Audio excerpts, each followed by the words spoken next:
Kosovës me ndëshku se cili që ka përgjithësi pej matë pare deri matë fundit. Pra me vot, ndërgjithsohen edhe partitë politike. Ndëshkimi i drejt kam përshtypjen që në zgjedhjet e ardhshme jo hajvan, po do t'i quajmë kushte diçka me epitete më të mira të mundshme të ëmbla, me qëllim që t'i kemi pra në qeverisje. Mos harrojmë që prej mas lufte edhe prej krimit të institucioneve, fillimisht të përkohshme dhe deri me sot, vetëm një parti politike asnjëherë nuk ka ndodhur. Madje as zoti Kurti vetëm s'ka qeverisë dhe s'prej ka pasur mbi 50% të votave. Pra kime pas çdo herë nevojë për koalicione, qoftë me minoritete, qoftë me një subjekt më të vogël politik ose diçka tjetër. Prandaj ti duhesh realisht edhe kur ka një historik parlamentar, duhet maten edhe borxhet dhe favoret politike që i kanë bërë partitë politike njëra tjetrës. Kur ka votuar lëvizja vendvendosje në një kryp parlamentar, përveç kryp parlamentarit të tyre, atëherë pse me kërku vota për tjerëve? Pra, është hipokrizi e llojit vet, kërkesa e lëvizjes vendvendosje për të kërkuar votën e opozitës për kandidatin e saj. Madje opozita e ka dhënë një opsion shumë korrekt, shumë bjerë propozimin e dytë të tretë. Është shumë normale për shkak që opozita kur të mendon për të votuar kryp parlamentare, e mendon që të paktën edhe 6 muaj tjerë ka me votu presidentën. Pra sepse me mundësitë të mëdha, kryp parlamentarja ose kryp parlamentari do të jetë edhe president, ushtruesi i detyrës së presidentit, që pastaj ka një rol shumë të rëndësishëm në zgjedhjet që mund të pasojnë pastaj edhe mandatarin e parë, dytë dhe çështjet të tjera, pra caktimin e datave zgjedhje, ka jashtëzakonisht rol të madh, sidomos në caktimin e zgjedhjeve, qofshin të parakohshme ose zgjedhje të caktuara. Prandaj nga ky aspekt politik duhet të arsyetohet opozita. Opozita do duhet të kritikonte, po mos të kishte fare vot për kandidatin për propozimet e lëvizjes vendvendosje, po të pikërkan, bën 1, 2, 3, dikush pa kalu, nuk është e pamundshme.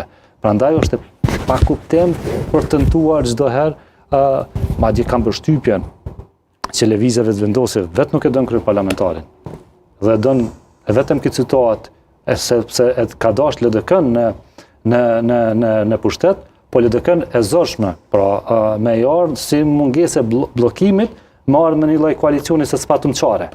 Se duke caktuar ose propozuar zonjën Haxhiu, ka dashur të largohet nga votat e nismës. Për shkak të insistimit të Limajt tani? Jo vetëm kjo, por edhe historikut që e kanë pasur nga e kaluara. Prandaj s'po duam me diskutu shumë këtë.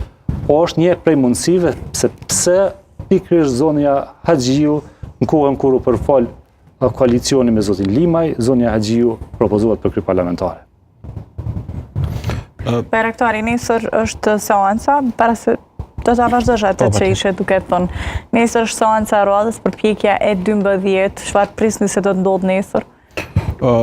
Para se s'ka ndryshu ndonjë gjë, insistimi ose aludime në rezultate të ndryshme me rrugë me metodë të njëjtë natyrisht që është utopike, prandaj nuk pres diçka ndryshe, për herë po flasim në supozimin që nuk ka nuk kemi reflektuar në raport me ndryshimin e kandidatit.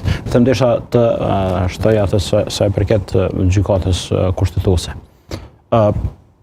Insistimi që krizat politike, domethënë të adresohen në gjykatë kushtetuese, mendoj që nuk është në rregull, sepse në instancë fundit gjykata kushtetuese është ato për të shqyrtuar për nga procedura dhe për nga përmbajtja një akt të caktuar me cilin këtë rast merret nga kuvendi. Dhe për më tepër, këtë standard nga viti 2018 tek ne e kemi të ndërtuar prej gjykatës kushtetuese. Për dallim prej herave të mëparshme kur ka pranuar së trajtuari çështja edhe në formë të pyetjeve dhe në formë të këshillave të saj, që mbase për periudhën e atëhershme kohore mungesë ndoshta edhe të praktikës gjyqësore edhe të interpretimit të gjykatës mund të justifikohesh, ndërsa nga viti 2018 tek ndej, gjykata kushtetuese e ka ndryshuar standardin dhe